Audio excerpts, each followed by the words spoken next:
हे दोस्तों, welcome to wifi classes. मेरा नाम है गौरव तिलथिया और दोस्तों आपकी हेल्प करने के लिए एक मोस्ट इंपॉर्टेंट टॉपिक लेकर आया हूं जिसका नाम है दोस्तों मॉडर्न इंडिया। दोस्तों ये टॉपिक इतना ज़्यादा इंपॉर्टेंट है, आप कहीं के भी एग्जाम की तैयारी कर रहे हो, चाहे वो यूपीएससी हो, एमपीपीएससी हो, चाहे एसएससी हो, ये दोस्तों स्टैटिक जीके का पार्ट है, इसलिए ये क्वेश्चन इंपॉर्टेंट है। तो यहाँ से हर बार क्वेश्चन बनते हैं, तो आप बिल्कुल ईमानदारी से फोकस्ड हो जाना, अर्जुन की तरह बिल्कुल फोकस्ड होकर योद्धा की तरह अटैक करना, इसको कुछ सीखना समझना। एंड आई प्रॉमिस यू दोस्तों, आपको पूरे वीडियो देखने के बाद आपसे ये सारे खतरनाक क्वेश्चन सारे बन जाएंगे, बिल्कुल यूपीएससी लेवल का क्वेश्चन दोस्तों ये वाला, ये 2 मिनट के अंदर बन जाएगा। और मैंने कुछ क्वेश्चन लिखे हैं वो सब बनेंगे, तो बस ईमानदारी से फोकस्ड हो जाओ और मुझे अपने 5 मिनट दे दो। आई प्रॉमिस यू वैल्यू दूंगा आपको। चलो स्टार्ट करते हैं। बात चल रही है दोस्तों लॉर्ड विलिंगडन की, ये मॉडर्न इंडिया का टॉपिक है। और लॉर्ड विलिंग नाम का एक गवर्नर जनरल आए थे दोस्तों, जिसका कार्यकाल था दोस्तों 1931 से 1936। काफ़ी ज़्यादा इंपॉर्टेंट है। पहला क्वेश्चन यही बन सकता है कि जो लॉर्ड विलिंगडन नाम का गवर्नर जनरल था आया था, उसका कार्यकाल कब से कब तक था। तो 1931 से 36 बोले तो 5 साल, पूरे 5 साल किसका कार्यकाल था, लॉर्ड विलिंगडन का। ओके, अब दूसरी बात देखो, ये इंपॉर्टेंट है, इसके टाइम पे क्या क्या हुआ था, कौन कौन सी इंपॉर्टेंट घटनाएं हुई थी, सब बताऊंगा। ठीक है, आराम से पढ़ाऊंगा दोस्तों, किसी को स्लो लगता है तो स्पीड बढ़ा सकता है, लेकिन मैं आराम से पढ़ाऊंगा, आपको वैल्यू दूंगा, आपको कुछ सिखाऊंगा। देखो, second round table conference in London was held during the rain of Lord Willingdon. एक बार फिर से, लॉर्ड विलिंगडन के शासनकाल में सेकंड राउंड टेबल कॉन्फ्रेंस हुई थी दोस्तों लंदन में। पहली बात, एक और बात याद दिलाता हूँ कि जितनी भी अपनी 3 राउंड टेबल कॉन्फ्रेंस हुई थी, तीनों राउंड टेबल कॉन्फ्रेंस कब कब हुई थी और कहाँ हुई थी वो बता देता हूँ, बिल्कुल ध्यान से देखना। मैंने ऐसे याद रखा था, first round table conference, second round table conference, third round table conference 30, 31, 32। तो पहली राउंड टेबल कॉन्फ्रेंस दोस्तों 1930 में हुई थी, दूसरी वाली 31 में, तीसरी वाली 32 में। तो 30, 31, 32 आप सीक्वेंस में याद रखना। अब एक और बात कि जो सेकेंड राउंड टेबल कॉन्फ्रेंस अपनी 1931 में हुई थी, जो कि अभी मैंने बताया, और तीनों की तीनों राउंड टेबल कॉन्फ्रेंस दोस्तों लंदन में हुई थी। ये बात ध्यान रखना, कोई अलग से ऑप्शन दे तो आप उसको काट देना, लंदन में तीनों की तीन हुई थी। आगे देखो, and third round table conference was held in 1932। बताया, एक बार फिर से बताता हूँ, फर्स्ट, सेकेंड और थर्ड राउंड टेबल कॉन्फ्रेंस कहाँ कहीं हुई थी, 30, 31, 32। ओके, ये क्वेश्चन आता है, ध्यान रखिएगा। आगे बढ़ते हैं। एक और काम क्या हुआ था important, government of India act 1935 was passed. भाई साहब बहुत ही ज़्यादा इंपॉर्टेंट है, अभी बस आप इसको ध्यान रखो। 5 करोड़ रुपए का एक क्वेश्चन है कि गवर्नमेंट ऑफ इंडिया 1935 एक्ट पास हो गया था, क्योंकि दोस्तों जैसा कि हम जानते हैं कि 1931 से 36 तक कार्यकाल चल रहा है, तो 1935 इसके अंदर ही आएगा, इसलिए गवर्नमेंट ऑफ इंडिया एक्ट पास हुआ था 1931 में। इसके लिए मैं पूरा एक सेपरेट वीडियो बनाऊंगा, क्योंकि गवर्नमेंट ऑफ इंडिया 1935 से बहुत सारा संविधान में चीज़ों को इंक्लूड किया गया है, तो इसका मैं अलग से सेपरेट वीडियो बनाऊंगा। काफ़ी इंपॉर्टेंट टॉपिक है, यूपीएससी में, एमपीपीएससी में कई बार सीधा क्वेश्चन आता है, what do you mean by government of India act 1935, क्या क्या चीज़ें ऐड हुई थी, क्यों इंपॉर्टेंस रखता है, ऐसे क्वेश्चन आते हैं। अब देखो आगे, एक और बहुत प्यारा क्वेश्चन, थोड़ा कलर छोटा करता हूँ ताकि समझा पाऊँ। Communal awards on 16 August 1932। भाई साहब ये और इम्पॉर्टेंट डेट है, ये 5 नहीं, ये 10 करोड़ की है। करोड़ों में इसलिए बात कर रहा हूँ ताकि आपको इसकी इंपॉर्टेंस पता चले, और ज़िंदगी में मुझे भी करोड़ों में खेलना है, तो मैं अफर्मेशन करता हूँ इस तरीके से। तो communal awards was started on 16 August 1932। उसमें क्या हुआ था, 1932 assigned separate electorate and Gandhiji for नहीं and Gandhiji went on epic fast to protest against the division. अब मैं आपको अच्छे से एक्सप्लेन करता हूँ।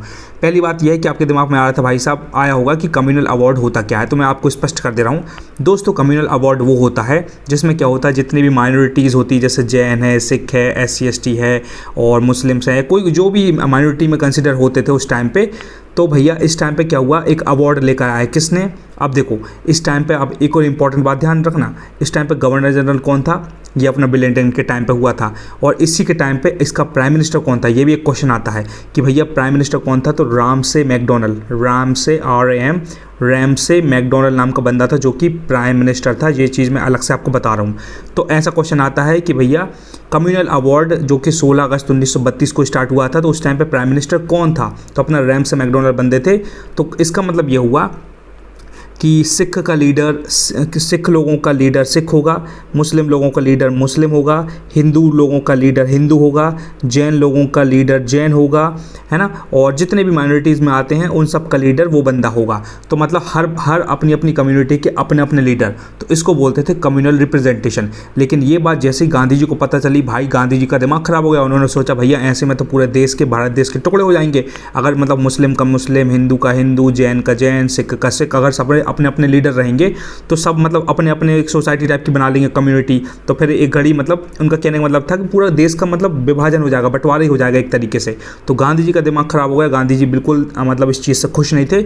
इसलिए गांधी जी ने भाई साहब प्रतिज्ञा ले ली कि अब भैया जब तक मैं मर नहीं जाता, जब तक मैं फास्ट करूंगा, ये मतलब कम्युनल रिप्रेजेंटेशन बंद होना चाहिए। गांधी जी का ये कहना था। इसलिए गांधी जी ने भाई साहब खतरनाक वाला उपवास रखना चालू कर दिया। और उपवास कहाँ रखना चालू कर दिया दोस्तों? ये पुणे के अंदर रेडवाड़ा जेल थी ना, पूना बोलते हैं। पूना कहाँ है? ये अपने महाराष्ट्र जो अपना राज्य है उसके अंदर पुणे नाम की सिटी है।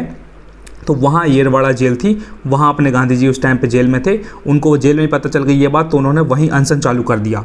तो बहुत खतरनाक बात थी। अब इतनी बात ध्यान रखना। अब देखो खेल क्या हुआ, इतना समझ में आया आपको? बस इतना ही आपको पढ़ाना था। अब मैं अलग से आपको एक और चीज़ बता दूंगा, अच्छी चीज़ बता देता हूँ कि 1932 के टाइम पे 16 अगस्त 1932 को अपने गांधी जी मतलब कम्युनल अवार्ड आया।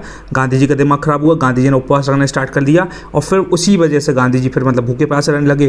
तो लोगों को लगा भैया मर ना जाए गांधी जी बेचारे, है ना, मतलब निपट ना जाए, क्योंकि भाई तो एज भी हो गई थी उनकी। तब भैया अपने क्या हुआ, कम्युनल अवार्ड के तो अपने प्रोटेस्ट कर रहे थे गांधी जी। तब भैया अपने BR अम्बेडकर, खतरनाक मार्केट में इंसान जो चलते थे, BR अम्बेडकर किसको रिप्रेजेंट कर रहे थे? अपने SC ST माइनॉरिटीज़ को। तो BR अम्बेडकर का तो कहना था भैया हमको तो अपना खुद का लीडर दे दो, ऐसी की तैसी, क्योंकि हमको वैसे ही सम्मान नहीं मिल रहा है SC ST वालों को, तो अपना लीडर हमको खुद को चाहिए। तो फिर BR अम्बेडकर ने सोचा चलो एक बार मिल के आते हैं, गांधी जी का क्या पॉइंट ऑफ व्यू है।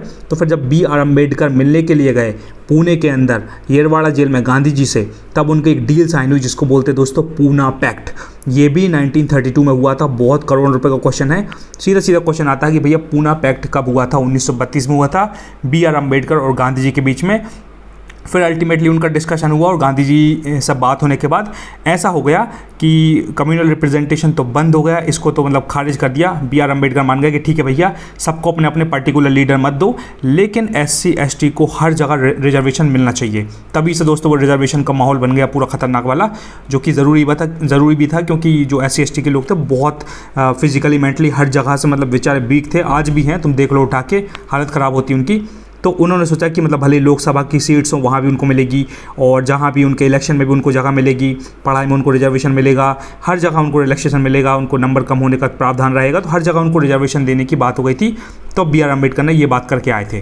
तो ठीक है भाई, इतनी बात समझ में आई। अब आपको बहुत अच्छे से पिक्चर क्लियर हो गई है। अब मैं आपसे क्वेश्चन पूछता हूँ, अब देखो आप कैसे बताते हो फटाफट। ये दोस्तों UPSC लेवल का पेड मेंबरशिप का क्वेश्चन है, अच्छे से पढ़ना इसको।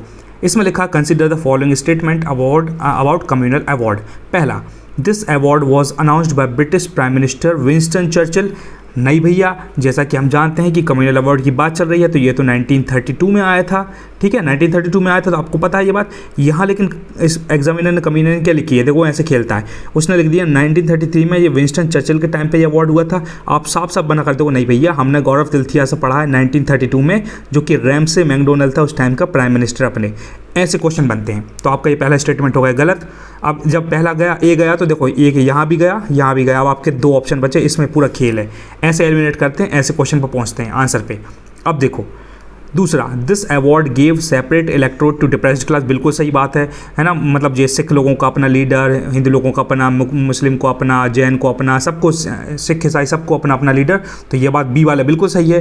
तो देखो खेल कहाँ हो गया। अब अपने दो ऑप्शन बचे थे, तो बी वाला ये सही, तो आंख बंद करके आपका आंसर यहीं पहुँच गया आप, क्योंकि सी और डी हो ही नहीं सकता। तो आप ऐसे करके 100% श्योरिटी के साथ आंसर पहुँचते हैं। और जितने भी UPSC MPSC वाले लोग हैं वो इस तरीके से एलिमिनेट करके आंसर पहुँचते हैं। पर तीसरा स्टेटमेंट तब भी पढ़ लेते हैं अपन। देखो, Gandhi ji took fast unto that to revoke this award. बिल्कुल सही है।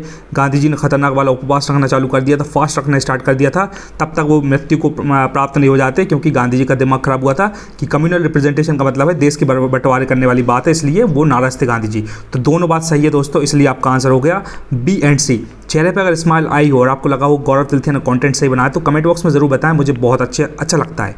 ठीक है, अब देखो अगर मैंने एक बढ़िया क्वेश्चन लिखे हैं, ये भी आंसर दीजिए और अपने आप को योद्धा प्रूव करिए और खुद की नज़रों में ऊपर उठ जाइए। देखो, when second round table conference held, तो मैंने आपको दोस्तों कैसे बताया था कि 3 राउंड टेबल कॉन्फ्रेंस हुई थी, कौन कौन सी, फर्स्ट, सेकंड और थर्ड। कहाँ हुई थी, 30, 31, 32, मतलब 1930, 1931, 1932। पूछा क्या है, सेकंड वाला, तो इसका मतलब ये 31 वाला। तो आपको आंसर नीचे लिखना है कमेंट बॉक्स में 1931। कमेंट बॉक्स में लिखोगे तो आपके ब्रेन में वायरिंग हो जाएगी, इसलिए मैं बोल रहा हूँ, क्योंकि लिखते हो, ब्रेन यूज़ हो रहा है, सोच रहे हो, तो आपके 3-4 सेंसेस यूज़ हो रहे हैं, तो ज़्यादा याद रहेगा। ये मैंने ऋषि मुनि जो पहले के ज़माने के होते हैं, हज़ार करोड़ साल पुराने, वो लोग ऐसे रिमेंबर करते थे, लिखते थे, मतलब सारे सेंसेस को यूज़ करते थे, इसलिए आप भी किया करो, ठीक है। दूसरा, कम्युनल अवार्ड स्टार्टेड है, स्टेटेड नहीं, स्टार्टेड ऑन विच ईयर। दोस्तों मैंने टाइप किया इसलिए हो गया होगा गलती। तो स्टार्ट कब हुए थे बताओ, 1931 में हुए थे, 1932 में हुए थे, या अभी वाले क्वेश्चन के हिसाब से 1933 में हुए थे। बताओ कब हुए थे, लिख कर बताओ और चैंपियन साबित करो। तीसरा, government of India act came in which year. दोस्तों ये भी एक इंपॉर्टेंट एक्ट है। तो गवर्नमेंट ऑफ इंडिया एक्ट कौन से सन में आया, 1933, 1934, 1935, 1936, ज़रूर बताओ और अपने आप को योद्धा साबित करो। तो बस दोस्तों मुझे इतना ही पढ़ाना था।